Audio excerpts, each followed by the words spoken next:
बिस्मिल्लाहिर्रहमानिर्रहीम। अस्सलाम वालेकुम व्यूअर्स। इस वीडियो में हम डिस्कस करेंगे क्लास 9th के थ्योरम 12.1.4 को। तो थ्योरम की स्टेटमेंट देखते हैं। थ्योरम 12.1.4 की स्टेटमेंट है, any point on the bisector of an angle is equidistant from its arms. कहने का मतलब ये है कि अगर कोई आपके पास एंगल गिवन है, ठीक है, ए ओ बी, ये एंगल आपके पास है जिसके दो आर्म्स हैं, एक तो ओ ए आर्म है और दूसरा आर्म है ओ बी।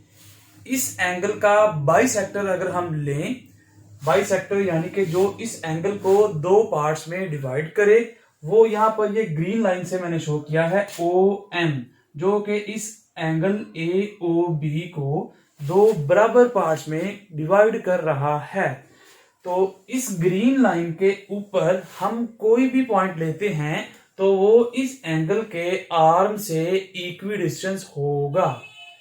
आई रिपीट कि अगर इस ग्रीन लाइन के ऊपर, यानी कि जो कि इस एंगल का बाइसेक्टर है, इसके ऊपर कहीं पर भी मैं एक पॉइंट ले लेता हूं, सपोज मैं यहां पर एक पॉइंट लेता हूं पी, ये पॉइंट जो है ये इस आर्म ओ ए और ओ बी से बराबर फासले से होगा। यानी कि अगर मैं यहां से इसका शॉर्टेस्ट डिस्टेंस लूं, जो कि इसका परपेंडिकुलर डिस्टेंस होगा ये, और इससे अगर मैं इसका डिस्टेंस लूं ये वाला, ये मैंने राइट एंगल बनाए हैं, ये भी ठीक है, क्योंकि जो शॉर्टेस्ट डिस्टेंस होगा इस पॉइंट से इस आर्म का, वो सीधी लाइन होगी जो कि परपेंडिकुलर होगी इस पे। तो इस पॉइंट से इस आर्म का जितना फासला है, मैं इनको नाम दे देता हूं, अगर ये वाला आर और ये वाला क्यू, ठीक है। तो इस एंगल ए ओ बी के बाइसेक्टर के ऊपर पॉइंट अगर हम पी लेते हैं तो ये पॉइंट पी इन दोनों आर्म्स से बराबर होगा। इसका मतलब ये है कि जो हमें लाइन सेगमेंट यहां पर नजर आ रही है पी आर, वो बराबर होगी पी क्यू के, ठीक है। तो ये है थ्योरम की स्टेटमेंट। तो थ्योरम की स्टेटमेंट के बाद अब हम देखते हैं गिवन में क्या चीजें हमें दी हुई हैं। गिवन में लिखा हुआ है, a point P is on the bisector of angle A O B, के पी कोई पॉइंट हमने लिया है जो कि एंगल ए ओ बी के बाइसेक्टर के ऊपर है, ठीक है। हमने प्रूफ ये करना है कि ये जो पी आर लाइन सेगमेंट है ये कॉन्ग्रुएंट है पी क्यू लाइन सेगमेंट के, यानी कि P Q is congruent to P R, जिसका मतलब ये है कि P is equidistant from O A and O B. O A arm और ओ बी आर्म से P पॉइंट इक्विडिस्टेंस है, ये हमें प्रूफ करना है। तो उसके लिए कंस्ट्रक्शन हमने क्या की है, कंस्ट्रक्शन हमने की है कि ड्रा किया है हमने कि पी आर जो कि परपेंडिकुलर है ओ ए के, ठीक है।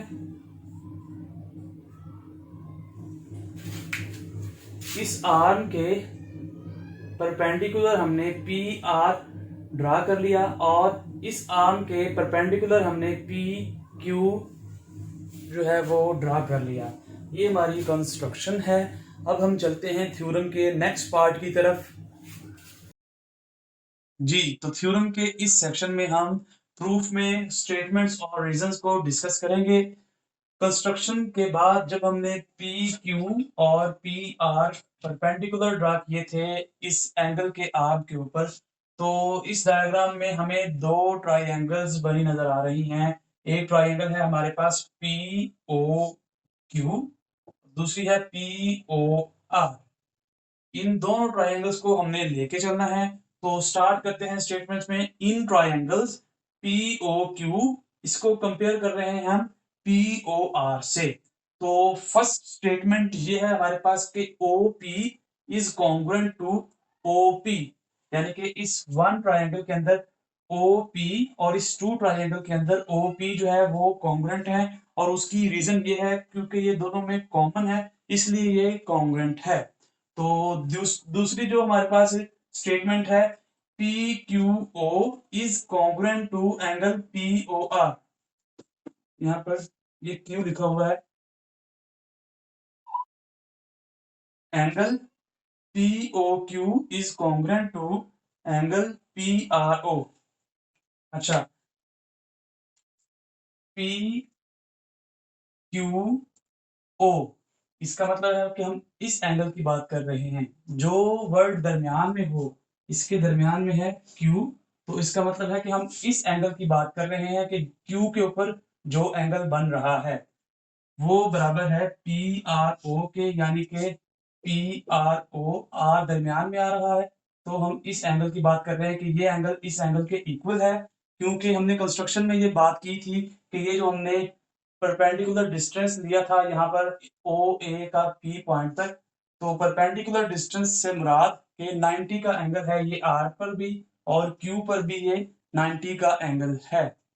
तो ये बात हमने की थी कंस्ट्रक्शन में, तो रीजन में इसके लिख देंगे कंस्ट्रक्शन। इसके बाद हम बात करेंगे angle POQ congruent to angle POR। अब देखें फर्क क्या है इसमें और इसमें, इसमें दरमियान में Q आ रहा है तो इसका मतलब है कि Q पॉइंट पर जो सा एंगल बन रहा है इसके दरमियान में आ रहा है O, तो इसका मतलब है कि हम O पॉइंट पर जो एंगल बन रहा है और P और Q उसके जो दूसरे बाजू हैं, आर्म्स हैं, तो POQ से मुराद POQ ये इतना सा एंगल, ठीक है, और POR से मुराद ये वाला, POQ ये वाला एंगल है और POR ये इतना एंगल है। और ये दोनों एंगल बराबर क्यों हैं? क्योंकि हमने बात की थी कि ये जो ग्रीन लाइन या ये जो बाइसेक्टर है ये इस एंगल को दो बराबर हिस्सों में तकसीम कर रहा है। तो दो बराबर हिस्सों में तकसीम कर रहा है तो इसका डेफिनेटली मतलब ये है कि जितना एंगल ये है उतना ही एंगल ये होगा। तो ये चीज हमने गिवन में बताई थी। तो इस तरह से हम देखेगा, अभी हमने दोनों ट्राइंगल्स में क्या चीजें कॉन्ग्रुएंट प्रूव करवाई हैं। पहले नंबर पर एक साइड एंगल और एंगल, एक ट्राइंगल की साइड एंगल एंगल दूसरी ट्राइंगल के साइड एंगल एंगल के हमने कॉन्ग्रुएंट प्रूफ करवा दी। तो इसका मतलब है कि हमारा SAA पोस्टुलेट यानी कि साइड एंगल एंगल पोस्टुलेट जो है वो होल्ड करवा दिया है। तो side angle angle postulate hold करने का मतलब ये है कि जो हमारे पास दोनों ट्राइंगल्स जिनको हम लेकर चले हैं ये दोनों एक दूसरे के बराबर हैं, तो ये हमने लिख दिया। इसके बाद दोनों ट्राइंगल अगर बराबर हैं तो डेफिनेटली उनकी जो ये साइड है PR और PQ वो बराबर होंगी।